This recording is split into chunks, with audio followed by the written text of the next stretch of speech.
That's the first part of the small intestine, right? The first, I don't know, first 2 inches, first foot, something like that. Okay? So his stomach, so this first part is the duodenum. Is there going to be another model for this, or just this one? There's several. Yeah, it's on.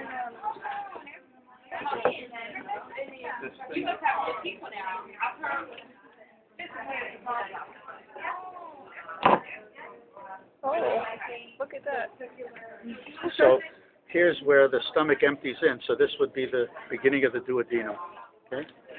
And then the duodenum becomes the jejunum, which is most of it, the greatest length of it. Jejunum. And so I would call this pinkish part over here the jejunum. Right? And then the jejunum becomes the ileum, which is shown in kind of whitish here. Right? Light pink over here. The ileum empties into the cecum of the large intestine. Okay? So you got jejunum. No, I'm sorry. You got duodenum over here. Duodenum, jejunum, ileum, emptying into the cecum by way of the ileocecal valve, right? Ileocecal valve. So that's the alien? No, this is the ileocecal valve right here. That's split. So this thing is the ileum, and they're showing you how it empties into the cecum. And hanging from the cecum is the vermiform appendix. The Vermiform, which means worm-shaped or worm-like. And then that cecum becomes the ascending colon, which makes a right angle turn. And since this turn is near the liver, they call it the hepatic flexure. Okay? Hepatic flexure. Then you've got the transverse colon. It should be here, probably in the box.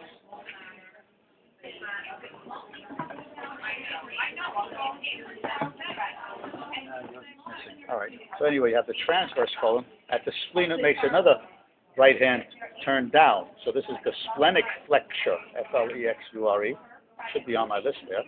Then you've got the descending colon, and then it makes a kind of an S-shaped curve. So then it's the sigmoid, where it's S-shaped. Over here, it becomes the sigmoid. And we can see on that colon, there are these 3 bands of muscle. This shows you just one of them right here. This also shows you one over here and over here, right? That's called the tinea, T-A-E-N-I-A, tinea coli. And because that muscle band is always in a state of mini contraction, it throws the colon into these segments. It squeezes them together instead of being a long tube like this. It gets squeezed together into these haustra, H-A-U-S-T-R-A, or haustral sacs. These haustras. H-A-U-S-T-R-A. Haustra, right?